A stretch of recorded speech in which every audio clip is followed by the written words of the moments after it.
Bapak, Ibu, saudara-saudari, adik-adik kaum muda yang terkasih, jumpa lagi dengan saya, Pastor Jack Buran, SSCC dari Rumah Retret Batam Oasis Center. Kembali pada hari ini kita merenungkan firman Tuhan yang diambil dari Injil Matius bab 15 ayat 1 sampai 2, dilanjutkan bab 10 sampai 14. Sekali peristiwa, datanglah kepada Yesus beberapa orang Farisi dan ahli Taurat dari Yerusalem. Mereka berkata, "Mengapa murid-muridmu melanggar adat istiadat nenek moyang? Mereka tidak membasuh tangan sebelum makan." Yesus lalu memanggil orang banyak dan berkata kepada mereka, "Dengarkan dan camkanlah, bukan yang masuk ke dalam mulut yang menajiskan orang, melainkan yang keluar dari mulut, itulah yang menajiskan orang." Maka datanglah para murid dan bertanya kepada Yesus, "Tahukah engkau bahwa perkataanmu itu telah menjadi batu sandungan bagi orang Farisi?" Tetapi Yesus menjawab, "Setiap tanaman yang tidak ditanam oleh Bapa-Ku yang di surga akan dicabut sampai ke akar-akarnya. Biarlah mereka itu orang buta yang menuntun orang buta. Jika orang buta menuntun orang buta, pasti keduanya jatuh ke dalam lubang." Demikianlah Injil Tuhan. Bapak, Ibu, saudara-saudari, adik-adik kaum muda yang terkasih, Shalom, piye kabare, berkah dalem. Pada hari ini kita mendengarkan firman Tuhan. Yesus mengecam ahli Taurat dan orang-orang Farisi. Saya lalu bertanya kepada diri saya, kenapa Yesus mengecam ahli Taurat dan orang Farisi?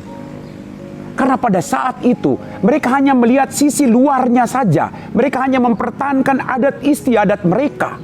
Lalu mereka lupa akan cinta kasih yang harus ditegakkan demi keselamatan banyak orang. Bapak, Ibu, saudara-saudari, adik-adik kaum muda yang terkasih, yang masuk ke dalam diri orang tidak menajiskan, yang keluar itulah yang menajiskan. Kita semua tahu banyak hal. Kita mendengarkan firman Tuhan setiap hari. Kita belajar tinggi-tinggi. Tapi belum tentu semua yang masuk ke dalam diri kita menghasilkan yang baik yang keluar dari diri kita. Kalau kita tidak pandai dalam mengolah hidup kita.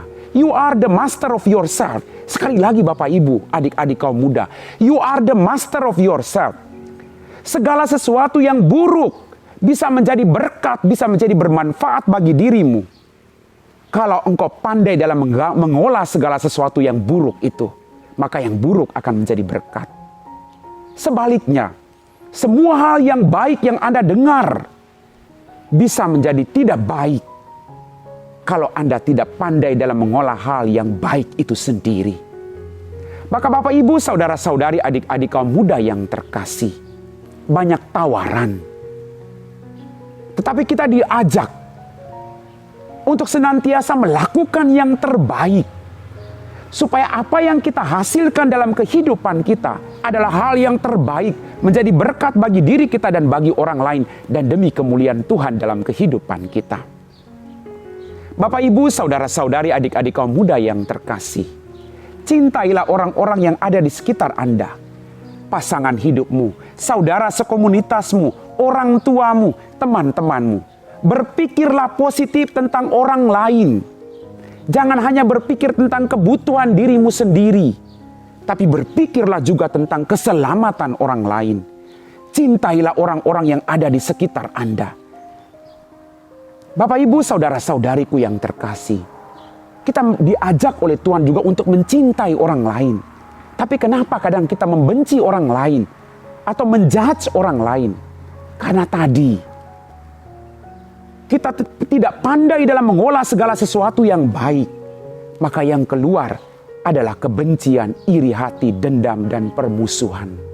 Mari, kita punya Allah yang luar biasa hebatnya. Allah yang mengajarkan kita untuk selalu berbuat baik. Dan Tuhan berpesan hari ini, tidak mungkin orang buta menuntun orang buta. Mereka akan masuk dan jatuh di tempat yang sama. Maka mari, kita yang tidak buta dipanggil Tuhan. Agar kita mau mengorbankan hidup kita menuntun saudara-saudara kita yang dalam tanda kutip buta saat ini. agar mereka juga melihat kebaikan Tuhan. Dan mereka merasakan bahwa mereka diciptakan, they are the master of their self. I am the master of myself. We are the master of ourselves. Amin. Bapak, Ibu, saudara-saudari, adik-adik kaum muda yang terkasih, setelah kita meresapi firman Tuhan, mari kita siapkan hati kita untuk berdoa. Dalam nama Bapa dan Putra dan Roh Kudus. Amin. Ya Tuhan Allah Bapa kami dalam kerajaan surga, terima kasih atas firman-Mu hari ini yang selalu meneguhkan kami dan mengajak kami untuk berpikir yang baik tentang orang lain dalam kehidupan kami. Bantulah kami Tuhan, agar kami mampu membuang segala hal-hal yang tidak berkenan di hati-Mu, agar kemuliaan-Mu disaksikan oleh banyak orang dalam kehidupan kami. Kami puji Engkau Bapa, kini dan sepanjang segala masa. Amin. Dalam nama Bapa dan Putra dan Roh Kudus. Amin.